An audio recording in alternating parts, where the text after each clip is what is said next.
Halo adik-adik, berjumpa lagi sama Kak Magdalena. Ada yang lagi nungguin cerita dari Kak Magda nggak ya? Oke adik-adik, kali ini kakak akan membawakan cerita lagi nih, yang pasti lebih menarik dan lebih seru. Ayo tebak cerita apa yang akan kakak bawa hari ini? Oke deh, daripada adik-adik pada penasaran, kakak langsung mulai aja ya. Kakak akan membawakan cerita yang berjudul Dolma dan Mimpinya, yang ditulis oleh Books International. Yuk, kita langsung mulai aja ya adik-adik.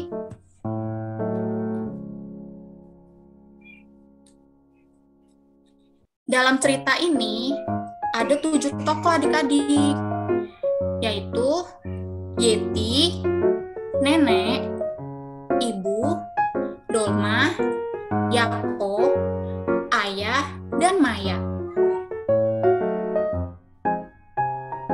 Dolma adalah gadis kecil yang berusia 7 tahun.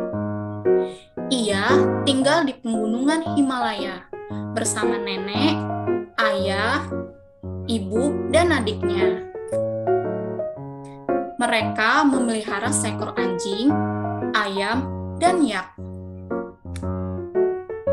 Setiap hari, rumah Dolma selalu ramai dengan suara hewan-hewan kesayangan. Pok, pok, pok, kuk, kuk. Terdengar pula suara lonceng kecil. Ring, ring.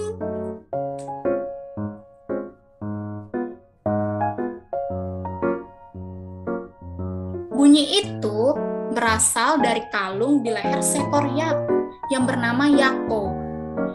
Tenaga Yako dimanfaatkan oleh ayah Dolma yang bekerja sebagai pengangkut barang. Hampir setiap hari Yako membantu ayah mengangkut barang dari desa ke desa.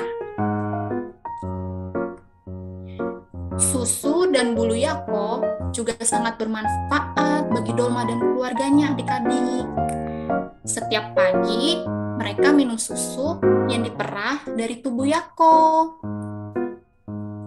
Saat musim dingin, bulu tebal Yako dapat dijadikan topi dan syal yang hangat. Oleh karena itu, Dolma pun amat menyayanginya. Dolma pun suka makan keripik mie loh, yang terbuat dari mie instan, yang renyah, panjang, dan gurih.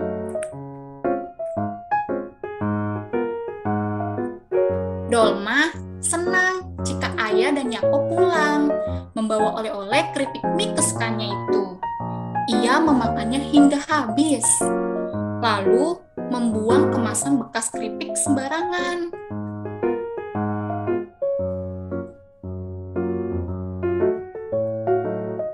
Yako melengung karena lapar dan lelah. Ia lalu beristirahat sambil merumput di sebuah lapangan tak jauh dari rumah Dolma. Oh tidak! Angin menerbangkan kemasan keripik yang dibuang Dolma hingga mendarat di sela-sela rumputan yang dimakan Yako. Yako yang sedang asik makan pun mengunyah dan menelan sampah itu.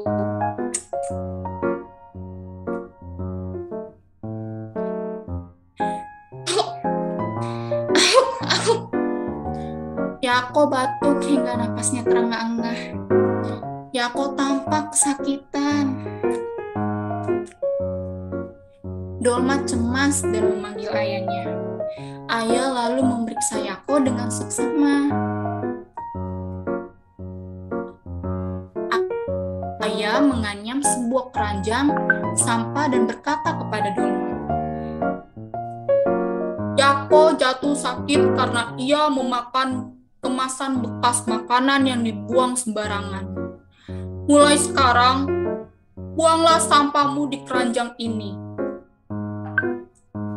Malam itu, ayah berjaga-jaga di dekat kandang Yako karena ia terus-menerus batuk.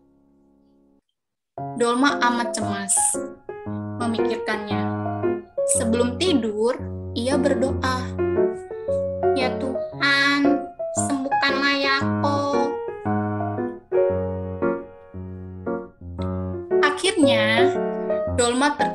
dan bermimpi seekor yeti. Alam di pegunungan Himalaya telah rusak karena manusia membuang sampah sembarangan. Kami, binatang-binatang yang menghuni di gunung ini, juga turut menderita. Nyawaku terancam, begitupun para yak yang sakit. Jangan ulangi perbuatanmu itu. Yeti itu berpesan dalam mimpi Dolma.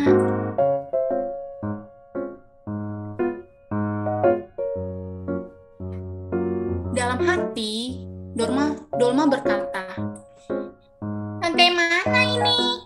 Apa yang harus aku lakukan?" Dolma memergoki Maya, adiknya, meremas kertas dan membuangnya sembarangan. "Jangan buang sampah sembarangan, Maya. Sampah itu dapat mencemari gunung. Jika binatang memakannya, mereka bisa jatuh sakit." Dolma membuang kertas itu ke dalam keranjang yang telah dibuat oleh ayahnya. Nenek dan ayah sedang merawat Yako yang sakit. Dolma datang menjenguknya. "Jangan cemas, ada kami yang menjaga Yako. Berangkatlah ke sekolah," tutur nenek dengan lembut. Dolma berjalan ke sekolah, tetapi matanya terus memandang ke arah rumah. Ring, ring. Suara lonceng kecil menyambut Dolma sepulang sekolah. "Yako!" panggilnya sambil berlari riang. Ternyata Yako sudah sembuh dan sedang mengunyah jerami. Dolma memeluknya sambil berkata, "Maafkan aku, Yako. Jangan jatuh sakit lagi. Aku berjanji takkan membuang sampah sembarangan." Keesokan paginya, Dolma mengajak Yako berjalan-jalan. Suara loncengnya sayup-sayup terdengar di pegunungan Himalaya yang tertutup kabut. Ring, ring. Oke, cerita kedua kakak selesai adik-adik. Oke, adik-adik, pesan moral yang bisa kita ambil dalam cerita ini. Buanglah sampah pada tempatnya. Sebelumnya kakak mau nanya nih, adik-adik atau kakak-kakak yang di sini, ada yang punya hewan peliharaan dong? Atau mencintai hewan. Dan juga pastinya semua yang ada di sini menyayangi hewan-hewan yang ada di bumi ini kan. Salah satunya Kak Magda nih. Kak Magda suka banget sama binatang ikan. Karena binatang ikan itu lucu adik-adik. Nah, adik-adik bisa bayangin nggak? Kalau di laut atau di sungai, itu banyak sekali sampah. Dari plastik, botol bekas, kaleng bekas, botol minum, kertas, tisu, dan lain-lain. Itu semua ternyata bisa mengakibatkan ikan-ikan di laut pada jatuh sakit loh adik-adik.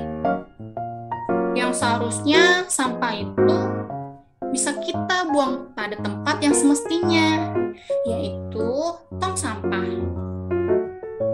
Jadi adik-adik, sebenarnya banyak manfaat kalau kita menjaga kebersihan loh. Lingkungan menjadi bersih, nyaman, indah, dan adik-adik jauh dari penyakit. Yuk adik-adik, kita bisa mulai dari diri kita sendiri